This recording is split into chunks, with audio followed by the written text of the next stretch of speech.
The rain hammered against the windows of the animal shelter as Sarah Martinez pulled into the parking lot for her first day as a volunteer. She had always loved dogs, but after her recent divorce, she felt ready to channel her energy into helping animals who needed it most. The building looked worn and tired, much like how she felt inside. As she walked through the front doors, the sound hit her immediately. Dozens of dogs barking, whining, and calling out for attention created a symphony of hope and desperation. The smell of disinfectant mixed with the unmistakable scent of too many animals in too small a space. Sarah took a deep breath and approached the front desk.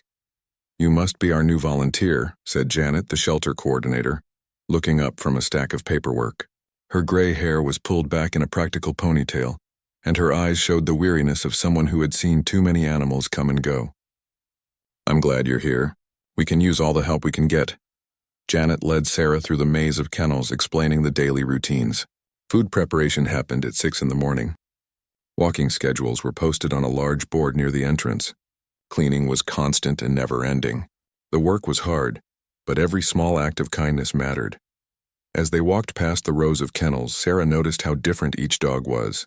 Some pressed their faces against the chain-link doors, tails wagging frantically at any sign of human attention. Others cowered in the back corners of their small spaces, too afraid or too hurt to hope anymore. A few barked aggressively, their fear manifesting as anger toward anyone who came too close. Then Sarah saw him. In kennel number 47 sat a medium-sized pit bull with a distinctive white and brown coat. His left ear had a small tear that gave him a slightly lopsided look, and his brown eyes were the most expressive she had ever seen on a dog. Unlike the other dogs who were either frantically seeking attention or hiding in fear, this one sat calmly watching everyone who walked by. "That's Bruno," Janet said, noticing Sarah's interest. "He's been here for 8 months now. Longest resident we have." Sarah knelt down in front of the kennel. Bruno didn't jump up or bark. Instead, he slowly walked closer to the door and sat down again, just inches from where she crouched. His tail gave the slightest wag, as if he was trying to be polite but didn't want to get his hopes up too high. "What's his story?" Sarah asked, unable to look away from those intelligent brown eyes. Janet sighed, found him wandering the streets downtown. He was thin and had some cuts and scrapes, but nothing serious. No microchip, no collar. We ran ads in the paper and posted on social media, but no one claimed him. He's perfectly healthy now, fully vaccinated, and one of the gentlest dogs we've ever had. Then why hasn't he been adopted? People see pit bull and automatically assume the worst, Janet explained, her voice carrying years of frustration. Doesn't matter that Bruno here wouldn't hurt a fly. The reputation of the breed scares people away before they even give him a chance. Sarah reached her fingers through the chain link, and Bruno gently sniffed them before giving them the softest lick. His touch was warm and careful, as if he understood she was being kind and didn't want to do anything to scare her away. "He does that with everyone," Janet continued. "Never jumps, never gets aggressive, never causes any trouble. The volunteers all love him, but love doesn't get him a home." As they continued the tour, Sarah found herself thinking about Bruno. There was something about his calm dignity that stayed with her. While other dogs barked and jumped for attention, he seemed to understand that being pushy wasn't going to help his situation.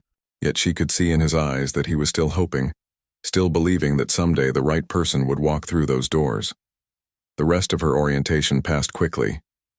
Janet showed her where the cleaning supplies were kept, how to properly sanitize the food bowls, and which dogs needed special medication. Sarah learned about the adoption process, the screening procedures for potential families, and the heartbreaking reality that not every animal would find a home. "We do our best," Janet said as they finished the tour, "but we're always full and we can only keep them for so long. The county requires us to make room for new arrivals, which means some of the long-term residents—" She didn't finish the sentence, but Sarah understood. Before leaving that first day, Sarah found herself back at Kennel 47. Bruno was lying on his thin bed, but he lifted his head when he saw her approach. This time his tail wagged a bit more enthusiastically, as if he remembered their earlier meeting. "Hey there, Bruno," she said softly. "I'll see you tomorrow, okay?" The dog tilted his head slightly, and Sarah could swear he understood every word. There was an intelligence in his expression that went beyond typical dog behavior. He seemed to be studying her, trying to figure out if she might be different from all the other people who had looked at him and walked away. As Sarah drove home through the continuing rain, she couldn't stop thinking about what Janet had said. 8 months in a shelter was a long time for any dog, but especially for one whose only crime was belonging to a misunderstood breed. She had read about pit bull discrimination before, but seeing it firsthand was different. That night, she found herself researching pit bull breeds online. Everything she read contradicted the negative stereotypes. When properly socialized and cared for, they were loyal, gentle, and excellent family dogs. Many of the articles featured pictures of pit bulls with children, their faces showing the same gentle expression she had seen in Bruno's eyes. She thought about her own situation. The house felt too quiet since her ex-husband had moved out. She had been considering getting a dog for companionship, but had been putting off the decision. Maybe this was the universe telling her something. The next morning, Sarah arrived at the shelter 15 minutes early. She went straight to Bruno's kennel and was surprised to find him sitting by the door, as if he had been waiting for her. This time, his entire body wiggled with excitement, though he still didn't bark or jump. "Well, hello there," she said, kneeling down. "Did you miss me?" Bruno's response was to press his nose against the chain link and give a soft whine that sounded almost like he was trying to talk to her. Sarah had never heard a dog make quite that sound before. Janet appeared behind her with a knowing smile. "He does that for you, but not for everyone. I think you've made an impression." Sarah spent her second week at the shelter getting to know the routine and building relationships with the other volunteers. There was Mike, a retired firefighter who had a special way with the aggressive dogs.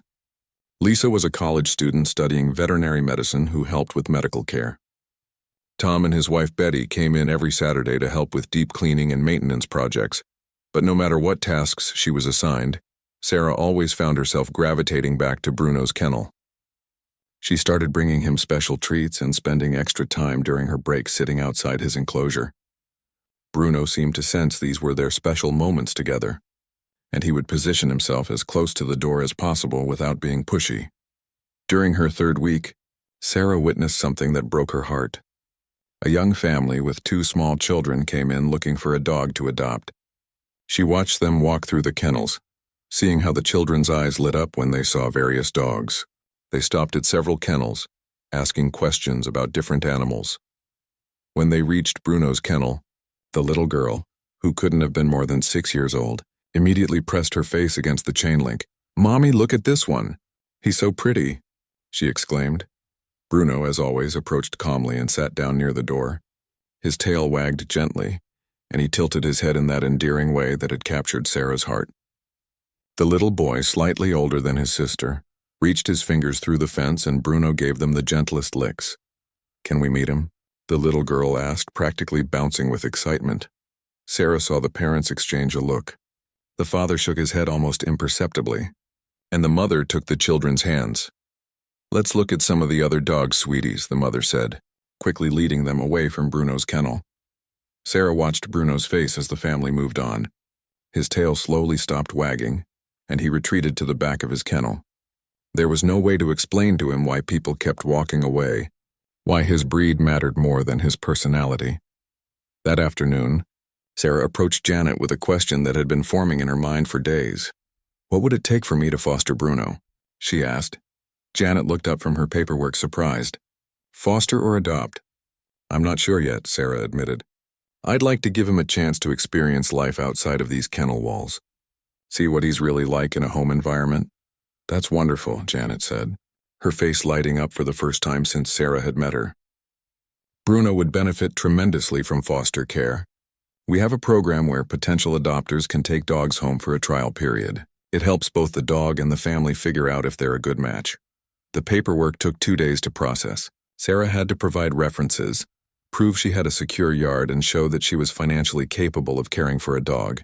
She also had to attend a brief orientation about foster care responsibilities. During those 2 days of waiting, Sarah visited Bruno every day. She swore he could sense something was different. He seemed more alert, more hopeful. Several times she caught him sitting by his kennel door, watching the main entrance as if he was waiting for something special to happen. On Friday afternoon, Janet approached Sarah with Bruno's leash and a folder full of paperwork. "Ready to take this guy home for the weekend?" she asked with a smile. Sarah's heart raced with excitement and nervousness. What if Bruno wasn't as calm at her house as he was at the shelter? What if he destroyed her furniture or didn't get along with her neighbors? What if she wasn't ready for the responsibility of caring for such a strong dog?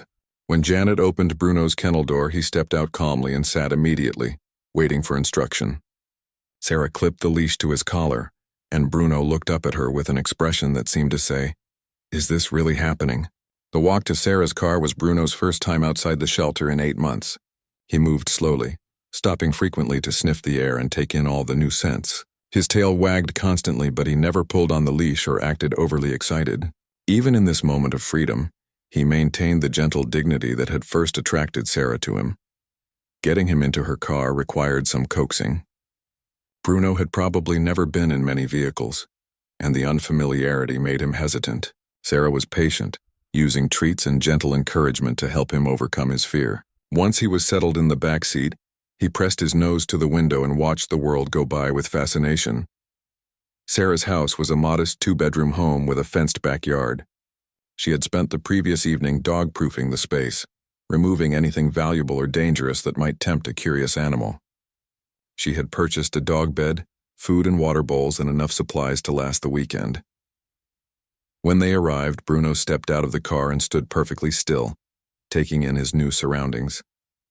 The yard was much larger than his kennel, with real grass and trees and a variety of smells that demanded investigation. Sarah unclipped his leash and watched nervously as Bruno began to explore. Rather than running wild or marking territory aggressively, Bruno moved methodically around the yard. He sniffed every bush, every corner of the fence, every interesting spot where other animals might have left their scent. His exploration was thorough but calm, as if he was simply gathering information about his temporary home. That first evening, Sarah learned more about Bruno's personality than 8 months of kennel visits had revealed. He was house-trained, which was a relief. He knew basic commands like sit, stay, and down, suggesting he had been someone's pet before ending up on the streets. Most importantly, he seemed to understand the concept of furniture and didn't attempt to claim her couch or bed as his own. At dinner time, Bruno ate his food politely and didn't beg at the table while Sarah ate her own meal. When she settled on the couch to watch television, Bruno positioned himself on his new bed nearby, close enough to feel connected but not so close as to be pushy. As the evening progressed, Sarah noticed Bruno watching her constantly, not in a demanding way, but as if he was trying to learn her routines and figure out how to fit into her life. When she got up to get a glass of water, Bruno lifted his head but didn't follow. When she moved to another room, he waited a moment to see if she intended for him to come along. The real test came at bedtime. Sarah had decided Bruno would sleep in the living room on his new bed, at least for the first night. She showed him where his bed was and told him to stay. Bruno settled down immediately, but she could see he was alert, still processing all the new experiences of the day. Sarah woke up several times during the night, listening for sounds of distress or destruction. Each time the house was perfectly quiet. When she got up at 6 in the morning and went to check on Bruno, she found him exactly where she had left him, curled up on his bed. His tail began wagging the moment he saw her, but he didn't get up until she called his name. The weekend flew by. Sarah took Bruno for long walks around the neighborhood, where he attracted attention from other dog walkers. Some people crossed the street when they saw them coming, clearly uncomfortable with his breed, but others stopped to meet him and were charmed by his gentle nature. By Sunday evening, Sarah realized she didn't want to take Bruno back to the shelter. The house felt more alive with him in it. He had brought a sense of purpose to her daily routine and filled the quiet spaces with his calm, reassuring presence. Monday morning arrived too quickly.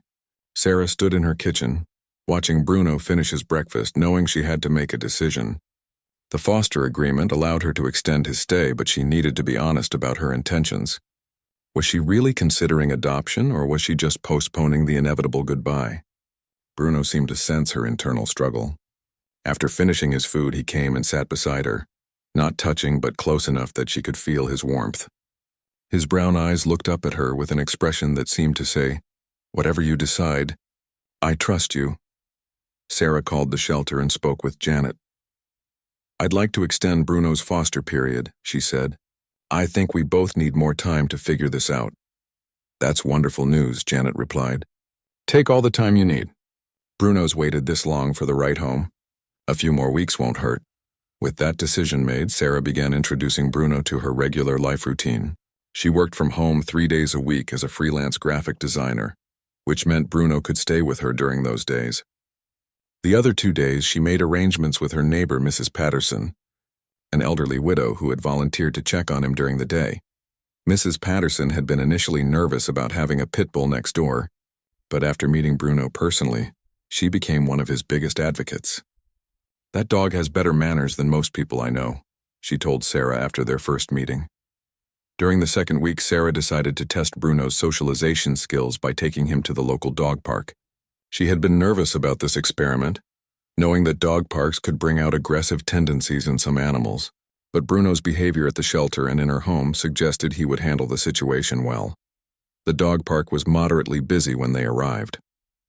About a dozen dogs of various sizes were playing in the large fenced area, while their owners chatted in small groups. Sarah kept Bruno on his leash initially, walking him around the perimeter to let him observe the other dogs and get comfortable with the environment. Bruno's body language remained calm and curious. His tail wagged gently and his ears were alert but not pinned back in fear or aggression. When other dogs approached the fence to sniff him, Bruno responded appropriately, neither cowering nor challenging their presence. After 15 minutes of observation, Sarah felt confident enough to let Bruno off his leash inside the enclosed area. She unclipped the leash and watched nervously as Bruno took a few steps into the park. Several dogs immediately came over to investigate the newcomer. Bruno allowed them to sniff him thoroughly, reciprocating politely but not pushily. When a large golden retriever became playful and started the classic play-bow position, Bruno responded in kind, and soon the two dogs were engaged in a gentle game of chase. Sarah watched in amazement as Bruno navigated the complex social dynamics of the dog park. When smaller dogs approached, he lowered his body to appear less intimidating. When more dominant dogs tested his boundaries, he responded with confident but non-aggressive body language that earned their respect. Other dog owners began to notice Bruno's excellent behavior. A woman with 2 small terriers commented, "Your dog is so well behaved. What breed is he?" When Sarah answered honestly that Bruno was a pit bull, the woman's expression changed completely. "Really? He doesn't seem like the pit bulls you hear about in the news." This reaction became a pattern. People who met Bruno first and learned about his breed second were invariably surprised. But those who noticed his breed first often kept their distance, missing the opportunity to meet one of the gentlest dogs in the park. After an hour at the dog park, Sarah called Bruno back to her. He came immediately, despite being engaged in play with several other dogs. This level of obedience and focus impressed the other dog owners and reinforced Sarah's growing conviction that Bruno was an exceptional animal. The third week brought a new challenge. Sarah's sister Emily was coming to visit for the weekend, bringing her 8-year-old daughter Madison. Emily had been less than enthusiastic when Sarah told her about fostering a pit bull. "I just worry about Madison being around such a powerful dog," Emily had said during their phone conversation. "You know how these dogs can snap without warning." Sarah had tried to explain that breed stereotypes weren't accurate predictors of individual behavior, but Emily remained concerned. They agreed that the visit would be a good test of Bruno's temperament around children. Friday afternoon, Emily and Madison arrived at Sarah's house. Bruno was in the backyard when they pulled up, and Sarah decided to introduce them gradually rather than overwhelming anyone with immediate contact. Madison was curious about the dog she could see through the back door but stayed close to her mother as they entered the house. Sarah brought Bruno inside on his leash, asking him to sit and stay while the visitors got settled. Bruno's behavior was perfect. He remained calm and seated, watching Madison with gentle curiosity but making no move to approach her.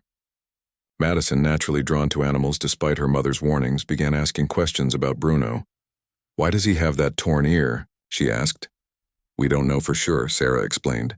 "He was found on the streets and sometimes dogs get hurt when they're living alone outside." "Does it hurt him?" "No, it healed a long time ago. It just gives him character." Madison gradually moved closer, fascinated by Bruno's patient demeanor. When she was about 3 feet away, Bruno's tail began to wag slightly, but he didn't break his stay command. "Can I pet him?" Madison asked. Sarah looked at Emily, who nodded reluctantly. Yes, but let him sniff your hand first and pet him gently on his chest, not on top of his head. Madison followed the instructions perfectly. Bruno sniffed her small hand and then gently licked her fingers, causing Madison to giggle. When she placed her hand on his chest, Bruno's tail wagged more enthusiastically, but he remained sitting. He's so soft, Madison said with wonder, and warm. Over the course of the weekend, the relationship between Madison and Bruno deepened. Bruno seemed to understand instinctively that she was a child and needed special consideration. When they played in the backyard, he was careful not to knock her over. When she dropped food at dinner, he waited for permission before cleaning it up. When she fell asleep on the couch watching a movie, Bruno positioned himself nearby like a furry guardian. By Sunday evening, Emily's attitude had completely changed. "I have to admit I was wrong about him," she told Sarah as they watched Madison and Bruno playing gently in the yard. "He's not what I expected at all." "That's the problem with breed discrimination," Sarah replied. "People judge the dog before they meet the individual. Have you decided whether you're going to keep him?" Emily asked. Sarah realized that somewhere during the past 3 weeks the decision had already been made in her heart. She just hadn't been ready to admit it to herself. Bruno wasn't just a foster dog anymore. He had become her companion, her source of daily joy, and the missing piece that had made her house feel like a home. That night, after Emily and Madison had gone to their hotel, Sarah sat on her couch with Bruno lying contentedly at her feet. She reached down and scratched behind his good ear, and he looked up at her with those expressive brown eyes that had first captured her attention at the shelter. "What do you think, Bruno?" she asked softly. "Ready to make this official?" Monday morning brought a mixture of excitement and nervousness as Sarah prepared to make the foster-to-adoption transition official. She had called Janet over the weekend to express her intentions, and they had scheduled a meeting to complete the final paperwork. Bruno seemed to sense that something important was happening, following Sarah around the house more closely than usual as she gathered his belongings. At the shelter, Janet greeted them with a huge smile. "I had a feeling this was going to work out," she said, kneeling down to give Bruno his usual greeting scratch behind the ears. "He looks different somehow. More relaxed, more confident." Sarah realized Janet was right. Bruno did carry himself differently now. His posture was more upright, his tail position higher, and there was a brightness in his eyes that hadn't been there during his months in the kennel. The transformation was subtle but unmistakable. The adoption paperwork was more extensive than the foster agreement. Sarah had to sign documents acknowledging her commitment to Bruno's health care, proper nutrition, and lifelong care. She arranged for him to be microchipped with her information as his permanent owner. And she scheduled his first veterinary appointment as her dog rather than a shelter animal. "There's one more thing," Janet said as they finished the official business. "The local newspaper wants to do a story about successful pit bull adoptions. Would you and Bruno be willing to be featured?" Sarah hesitated. She had become protective of Bruno's privacy and their peaceful routine, but she also understood the importance of positive representation for pit bulls. "What would it involve?" "Just a brief interview about your experience adopting him, and some photos of Bruno being his wonderful self. It might help other pit bulls in shelters find homes." Sarah agreed, knowing that Bruno's story could potentially help other dogs facing the same discrimination he had overcome. They scheduled the interview for the following week. The first month of official ownership brought new routines and deeper bonding. Sarah enrolled Bruno in an advanced obedience class, not because his behavior needed correction, but because she wanted to provide him with mental stimulation and social interaction. The class met every Saturday morning at a local training facility. Bruno excelled in obedience class, often serving as a demonstration dog for more difficult commands because of his focus and willingness to please. The instructor, a woman named Carol who had been training dogs for 20 years, was particularly impressed with his temperament. "You know," Carol told Sarah after their third class, "Bruno has the qualities we look for in therapy dogs. Has anyone ever mentioned that possibility to you?" Sarah had never considered therapy work, but the idea intrigued her. Carol explained that therapy dogs visited hospitals, nursing homes, schools, and other facilities to provide comfort and companionship to people who needed it. The work required dogs with exceptional temperaments, solid training, and the ability to remain calm in unpredictable situations. Bruno's breed might actually work in his favor for therapy work, Carol continued. When people see a gentle pit bull, it challenges their assumptions and often creates more meaningful interactions. They began incorporating therapy dog training into Bruno's regular obedience work. This included exposure to medical equipment, wheelchairs, walkers, and various scenarios he might encounter in therapeutic settings. Bruno approached each new challenge with the same calm curiosity that had characterized his entire personality. Meanwhile, the newspaper interview took place on a sunny Thursday afternoon in Sarah's backyard. The reporter, a young woman named Jennifer, spent an hour talking with Sarah about her experience adopting Bruno and observing his interactions with her and the photographer. "What surprised you most about owning a pit bull?" Jennifer asked. "How gentle and intuitive he is," Sarah replied, watching Bruno pose patiently for photos. "He seems to read people's emotions and respond accordingly. When I'm stressed, he's more attentive. When I'm relaxed, he's more playful. It's like having a furry therapist." The article appeared in the Sunday edition 2 weeks later, featuring a large photo of Bruno sitting calmly in Sarah's garden with the headline, "Love Wins, Local Pit Bull Finds Forever. Home after 8 months in shelter." The story highlighted Bruno's journey from stray dog to beloved pet, emphasizing his gentle nature and the importance of judging dogs as individuals rather than by breed stereotypes. The response to the article was overwhelmingly positive. Sarah received emails and phone calls from other pit bull owners, sharing their own positive experiences. Janet called to report that 3 pit bulls at the shelter had received adoption inquiries directly referencing Bruno's story. But the most meaningful response came from an unexpected source. Mrs. Patterson knocked on Sarah's door the evening after the article was published, holding a newspaper clipping and looking emotional. "I wanted to thank you," she said, her voice shaking slightly. "Reading about Bruno's story made me realize how wrong I was to be afraid of him because of his breed. My late husband always said I was too quick to judge, and he would have loved this dog." Mrs. Patterson had become one of Bruno's biggest advocates in the neighborhood, often bragging to other residents about his good behavior and gentle nature. Her change of heart had influenced several other neighbors who had initially been wary of having a pit bull in their quiet residential area. 2 months after the adoption was finalized, Carol approached Sarah with an exciting opportunity. "Bruno passed all his evaluations for therapy dog certification," she announced after their Saturday training session. "There's a children's reading program at the public library that could use a therapy dog. Kids who are reluctant readers sometimes feel more comfortable reading aloud to dogs than to adults." The idea of Bruno helping children with reading seemed perfect. Sarah had noticed how naturally he interacted with kids, always adjusting his energy level to match theirs, and showing infinite patience with their sometimes clumsy affection. They visited the library the following week to meet with the children's librarian, Mrs. Chen, who explained the program. Children who struggled with reading confidence could sign up for sessions where they read aloud to certified therapy dogs. The dogs provided a non-judgmental audience that helped kids relax and enjoy the reading experience. "Some of our most successful therapy dogs are the ones that look different from what people expect," Mrs. Chen explained. "When children meet a gentle pit bull, it often starts conversations about not judging others by appearance, which reinforces the same lesson we're trying to teach about books and stories." Bruno's first reading session was scheduled for the following Saturday.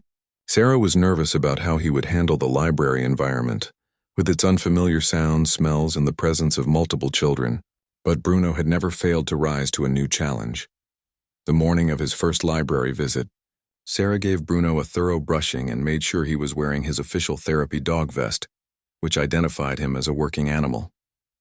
As they walked into the library, Bruno's posture was alert but relaxed, his tail wagging gently at the sight of the children who were already gathering in the reading area. 3 children had signed up for the session. A 7-year-old girl named Emma, who was shy about reading aloud, a 9-year-old boy named Carlos who had been struggling with dyslexia, and a 6-year-old named Lily who loved dogs more than books. Mrs. Chen introduced Bruno to each child individually, allowing them to pet him and get comfortable with his presence before the reading began. Bruno's response to each child was perfectly calibrated to their personality. With shy Emma, he approached slowly and sat quietly beside her. With energetic Carlos, he matched the boy's enthusiasm while remaining calm. With Lily, who immediately wanted to hug him, he stood patiently and accepted her affection. When the reading session began, Bruno positioned himself in the center of the circle, lying down so he appeared less imposing to the small children. Emma volunteered to read first, choosing a picture book about a lost puppy. As she began to read, stumbling slightly over some of the words, Bruno watched her attentively, his head tilted as if he was genuinely interested in the story. The reading program at the library quickly became the highlight of Sarah and Bruno's week. After just 3 sessions, Mrs. Chen reported remarkable improvements in all 3 children's reading confidence. Emma was volunteering to read first instead of going last. Carlos was attempting more challenging books, and Lily had discovered that she actually enjoyed stories as much as she enjoyed petting dogs. Word of Bruno's success spread throughout the community. The library began receiving requests from parents whose children had heard about the special dog who loves stories. Mrs. Chen had to expand the program to accommodate more kids, and Bruno's Saturday sessions grew from 1 hour to 3 hours with breaks in between. During one particularly memorable session, a new participant arrived who would change everything. 8-year-old Marcus had been through a difficult year. His parents had recently divorced, he had moved to a new school, and he had developed what his teachers called selective mutism. He could speak normally at home but rarely talked at school or in new social situations. Marcus's mother, Diana, had heard about the reading program and hoped that reading to a dog might help her son feel more comfortable speaking in public settings. When they arrived at the library that Saturday morning, Marcus stayed close to his mother's side, observing Bruno from a distance while the other children took their turns reading. Bruno seemed to sense something different about Marcus. While he gave his usual attention to the other children during their reading time, Sarah noticed that he kept glancing toward the corner where Marcus sat quietly with his mother. It was as if Bruno could detect the boy's emotional struggle and wanted to help but didn't know how to approach without being intrusive. After the other children finished reading and had left with their parents, Marcus remained in the reading corner, still clutching his mother's hand. Mrs. Chen approached them gently. "Would you like to meet Bruno?" she asked Marcus softly. "He's very gentle and he loves when children read to him." Marcus shook his head, but his eyes remained fixed on Bruno, who was lying quietly about 6 feet away. Sarah recognized the look. It was the same expression of longing mixed with uncertainty that she had seen on Bruno's face during his early days at the shelter. "That's okay," Sarah said, sitting down cross-legged near Bruno but making no move to bring him closer to Marcus. "Sometimes it takes time to feel ready for new things. Bruno understands that." As if responding to his name, Bruno lifted his head and looked at Marcus with those gentle brown eyes. He didn't move toward the boy, but his tail gave a soft thump against the carpet. Not excited, just friendly. Diana whispered something to Marcus and he nodded slightly. "My mom says you used to live at the animal shelter," Marcus said quietly, his first words of the day. "That's right," Sarah replied, keeping her voice soft and non-pressuring. "He lived there for 8 months before I adopted him. It was a little scary for him at first, being in a new place with new people." "Was he sad?" Marcus asked, his voice barely above a whisper. "I think he was lonely sometimes," Sarah answered honestly, but he was also hopeful. He kept believing that someday he would find the right family. Marcus considered this information while Bruno remained perfectly still, as if he understood that sudden movements might break the fragile connection forming between them. Could I read to him from here?" Marcus asked, indicating the distance between them. "Absolutely," Mrs. Chen said, producing a picture book from the nearby shelf. "Bruno has excellent hearing. He'll be able to hear every word." Marcus opened the book and began to read in a voice so quiet that even Sarah had to strain to hear him. But Bruno's attention was completely focused on the boy. His ears were alert, his head tilted in that characteristic listening pose, and his entire body language conveyed that this was the most important story he had ever heard. As Marcus continued reading, his voice gradually grew stronger. By the 3rd page, he was speaking loudly enough that everyone in the reading area could hear him clearly. Bruno remained motionless except for his tail, which wagged softly whenever Marcus turned a page. When Marcus finished the book, something magical happened. Bruno rose slowly to his feet and walked halfway toward the boy before lying down again. It was as if he was saying, "Thank you for that story. I'd like to be a little closer if that's okay with you." Marcus looked at his mother, who nodded encouragingly. The boy scooted forward until he was sitting just close enough to reach out and touch Bruno's outstretched paw. When he did, Bruno's tail wagged more enthusiastically, but he kept the rest of his body perfectly still. "He's so warm," Marcus said with wonder, the same words Madison had used weeks earlier.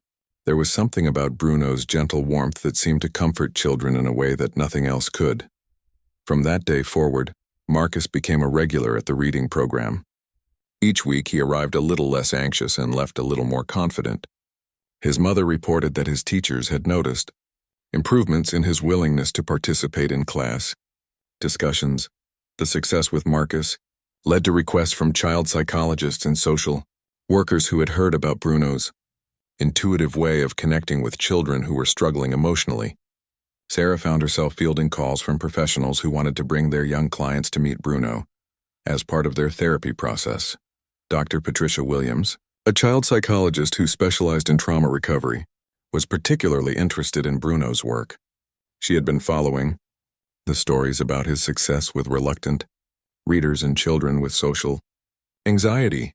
There's something about the non-judgmental presence of a gentle dog that can break through barriers that human therapists sometimes struggle with, Dr. Williams explained during their first meeting.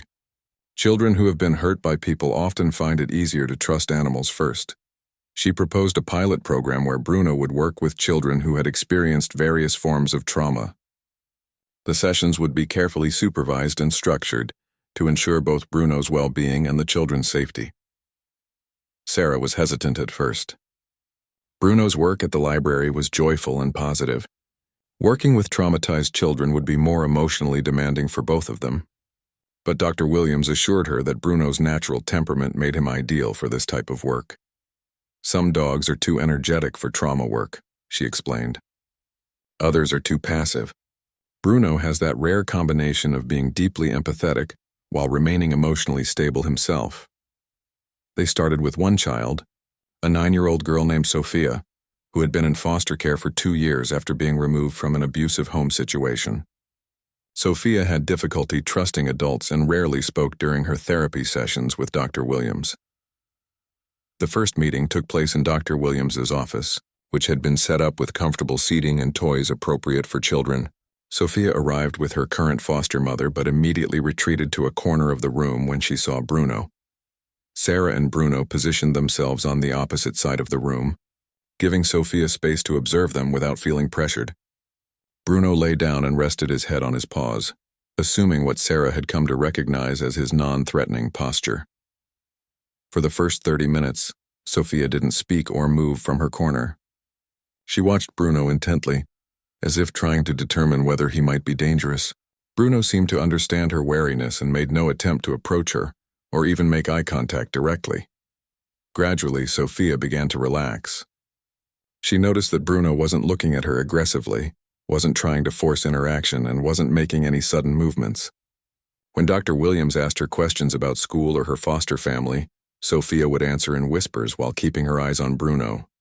"Do you think the dog is nice?" Dr. Williams asked. Sophia nodded slightly. "What makes you think so?" "He's not trying to come over here," Sophia said, her first complete sentence of the session.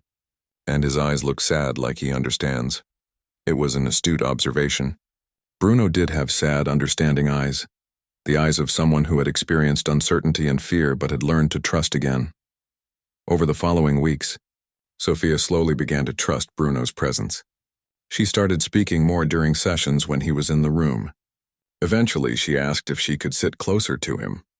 Then she wondered if she could pet him. Each step forward was initiated by Sophia herself, never pushed by the adults in the room. The breakthrough came during their 6th session together. Sophia had been talking about feeling scared at night in her new foster home, not because her foster parents were unkind, but because she couldn't stop worrying about what might happen next in her life. "Sometimes I wish I could have a dog," she said, absently stroking Bruno's ears. "Dogs don't leave you or hurt you if you don't do anything wrong." "That's true," Dr. Williams agreed. "Dogs love unconditionally." Bruno got left at the shelter, but someone came back for him, Sophia continued, her understanding of his story not entirely accurate, but emotionally meaningful to her. "Maybe someone will come back for me too." Sarah felt tears prick her eyes. She wanted to explain that Bruno hadn't been left at the shelter by someone who loved him, but she realized that Sophia needed the story to work differently for her own healing. 2 years after Bruno's adoption, Sarah stood in the backyard watching him play with a new addition to their family, a 3-legged golden retriever named Hope, whom they had recently adopted from the same shelter where Bruno had waited for so long. Hope had been returned by 3 different families who couldn't handle her special needs, but Bruno had accepted her immediately, somehow understanding that she needed extra patience and kindness. The sight of Bruno carefully adjusting his playstyle to accommodate Hope's limitations reminded Sarah of how far they had all come.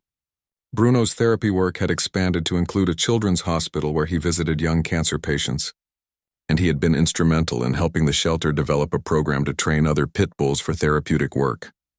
Janet called that afternoon with news that would change everything once again. "Sarah, I just got off the phone with the producers of a national television show about extraordinary animals," she said, excitement clear in her voice. "They want to feature Bruno's story as part of a documentary about therapy dogs who are changing lives." The documentary crew spent a week following Bruno through his various assignments. They filmed him at the library with his young readers, at Dr. Williams' office with children working through trauma, and at Sunset Manor bringing joy to elderly residents who had been forgotten by the outside world. But the most powerful footage came from an unexpected source. David, the little boy who had lost his sister in the car accident, had made remarkable progress in his healing journey. His parents agreed to let him be interviewed for the documentary, sharing how Bruno had helped him find his voice again and learn to live with his grief. "Bruno didn't try to make me feel better," David explained to the camera with the wisdom of someone much older than his 9 years. "He just sat with me when I was sad. Sometimes that's what people need, someone who won't leave even when things are really hard." The documentary, titled Healing Hearts: The Extraordinary Dogs Who Change Lives, premiered 6 months later and was watched by millions of viewers across the country. The response was overwhelming. Animal shelters reported a surge in applications for pit bull adoptions, specifically mentioning Bruno's story as inspiration. More importantly for Sarah, the documentary led to the establishment of the Bruno Foundation, a nonprofit organization dedicated to training rescue dogs, particularly pit bulls, for therapeutic work. The foundation provided funding for training programs, certification processes, and ongoing support for therapy dog teams. Sarah found herself traveling around the country with Bruno, helping other shelters identify dogs with therapeutic potential, and training handlers to work with them effectively. Bruno, now a seasoned therapy dog veteran, served as a demonstration dog for training sessions, showing other animals how to remain calm and focused in various therapeutic settings. During one training session at a shelter in Texas, Sarah watched Bruno work with a young pit bull named Rocky, who had been surrendered by owners who could no longer care for him. Rocky was nervous and uncertain, displaying the same fearful posture that Bruno had shown during his early days at the shelter. Bruno approached Rocky with infinite patience, demonstrating through his own calm behavior that humans could be trusted, and that shelter life wasn't the end of the story. Within hours, Rocky was mimicking Bruno's relaxed posture and accepting gentle touches from the training volunteers. "It's like he's teaching them that there's hope," observed Maria Santos, the shelter director. "Dogs learn from watching other dogs, and Bruno shows them what's possible." The training program expanded to include not just pit bulls, but dogs of all breeds who showed therapeutic potential. However, Bruno's presence remained central to the process.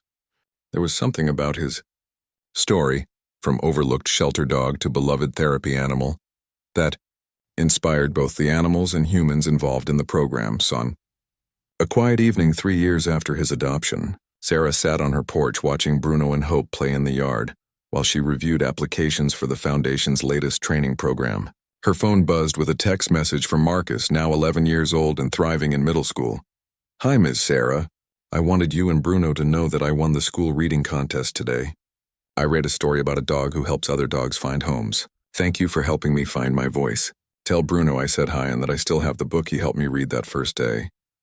Sarah showed the message to Bruno, who was lying contentedly at her feet. His tail wagged as if he understood every word, and his brown eyes held the same gentle intelligence that had first captured her heart at the shelter. Later that evening, as Sarah prepared for bed, She found Bruno in his favorite spot by the living room window, looking out at the neighborhood where he had become something of a local celebrity. Children walking by would often stop to wave at him, and their parents would point him out as the famous therapy dog who helps people feel better. "You know what, Bruno?" Sarah said, settling into her chair beside him. "I think you always knew this was going to happen. Even when you were sitting in that kennel for 8 months, you were just waiting for the right moment to show the world what you could do." Bruno looked at her with those expressive eyes and placed his head on her lap, a gesture of contentment and trust that he had perfected over their years together. The next morning brought news that the Bruno Foundation had been selected to receive a significant grant that would allow them to expand their training programs nationwide. Sarah realized that what had started as a simple desire to help one overlooked dog had grown into a movement that was changing perceptions about pit bulls and rescue dogs everywhere. But perhaps more importantly, Bruno had proven that love, patience, and determination could overcome even the strongest prejudices. Every child who learned to read with his gentle encouragement, every trauma survivor who found comfort in his patient presence, and every elderly person who experienced joy through his visits was living proof that you can never have too much love in the world. As Sarah watched Bruno prepare for another day of therapy work, she reflected on how he had taught her the most important lesson of all. Sometimes the animals we think we're rescuing end up rescuing us instead. Bruno hadn't just found his forever home, he had found his life's purpose, and in doing so, he had helped dozens of others find theirs as well. The determined pit bull who had refused to be overlooked had indeed proven that there was no limit to how much love one heart could hold and share with the world. As Bruno's reputation as a therapy dog grew, Sarah found herself navigating new challenges and responsibilities. What had started as a simple adoption had evolved into something much larger than either of them had anticipated. Bruno was now working 4 days a week, 2 days at the library reading program, 1 day with Dr. Williams's clients, and 1 day visiting a local nursing home where elderly residents benefited from his calm, comforting presence. The nursing home visits had come about through Mrs. Patterson, who had mentioned Bruno to the activities director at Sunset Manor where her friend resided. "There's this amazing dog next door," she had told them. "He's so gentle and intuitive. I think the residents would love him." The first visit to Sunset Manor revealed yet another dimension of Bruno's therapeutic abilities. While children were drawn to his playful potential, elderly residents connected with his peaceful wisdom. He seemed to understand that rapid movements or excited energy would be inappropriate in this setting. Mr. Frank Kowalski, a 92-year-old World War II veteran who rarely spoke to staff or visitors, brightened visibly when Bruno entered his room. "Well, hello there, soldier," he said, extending a shaking hand toward Bruno's head. "You've got good eyes. Alert but kind." Bruno positioned himself beside Mr. Kowalski's wheelchair and remained perfectly still, while the elderly man stroked his fur with hands that trembled from age and medication.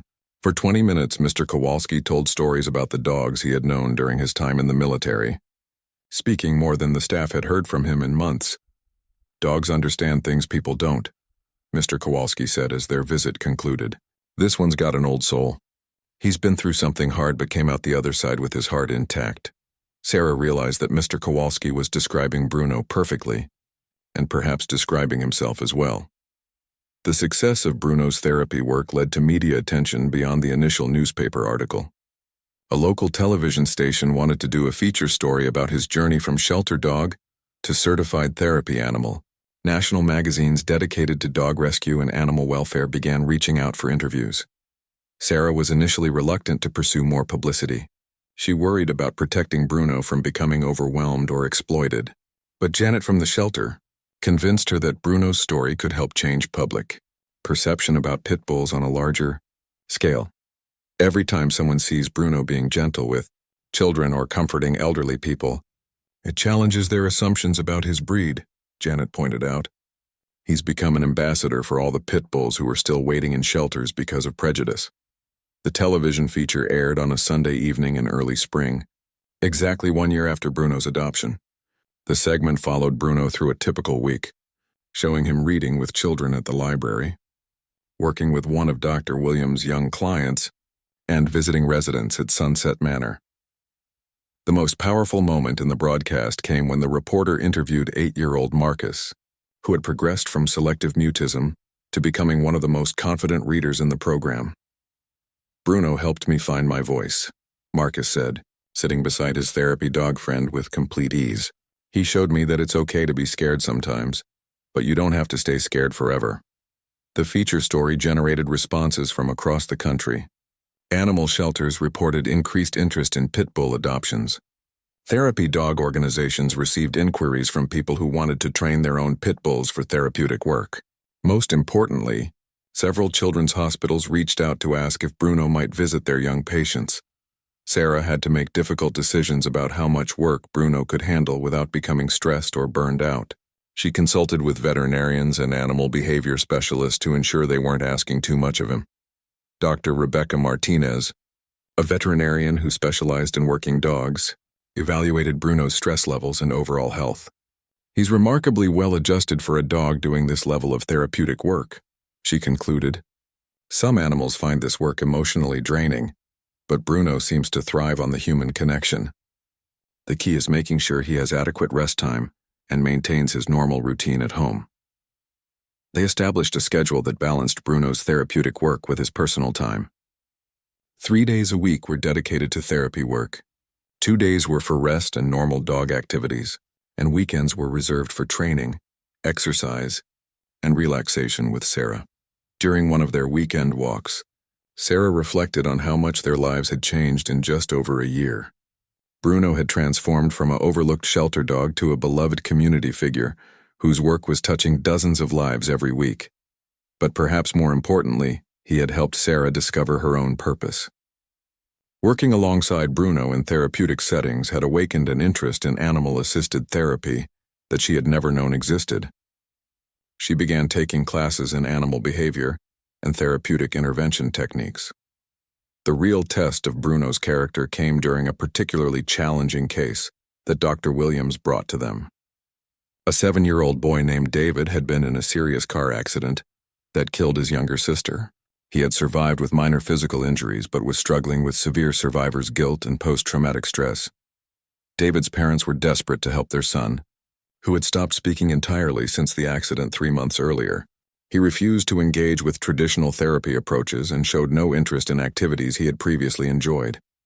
"I'm not sure Bruno can help in this situation," Dr. Williams warned Sarah before their first meeting. "David's trauma is quite severe, and he may not be ready for any kind of interaction." When David arrived at Dr. Williams' office with his parents, he appeared smaller and more fragile than his 7 years would suggest. He walked with his head down, holding tightly to his father's hand, and showed no reaction when introduced to Sarah and Bruno. Bruno's response to David was different from his approach to other children. Instead of positioning himself where David could see him clearly, Bruno moved to a corner of the room and lay down with his back partially turned. It was as if he sensed that David needed space not just physically, but visually as well. For the entire first session, David said nothing and barely looked up from the floor. But Sarah noticed that whenever Bruno shifted position or made a small sound, David's eyes would dart briefly in his direction before returning to their downward gaze. Session after session, Bruno maintained his patient, undemanding presence while David slowly began to heal. The breakthrough came during their 7th meeting when David finally spoke, not to the humans in the room but to Bruno. "Do you miss her?" David asked in a voice so quiet that everyone had to strain to hear. Bruno looked at David with those understanding brown eyes, and his tail wagged once, very gently. "I miss my sister," David continued, tears beginning to fall. "But everyone says I should be happy because I'm okay." It was the beginning of David's journey back to emotional health, facilitated by a dog who somehow understood that healing happens at its own pace and can't be rushed or forced. As Sarah watched this interaction unfold, she realized that Bruno's greatest gift wasn't his gentle nature or his obedience training. It was his ability to be present with people in their pain, without trying to fix them or make them feel better. He simply witnessed their suffering with compassion and waited patiently for them to find their own way forward.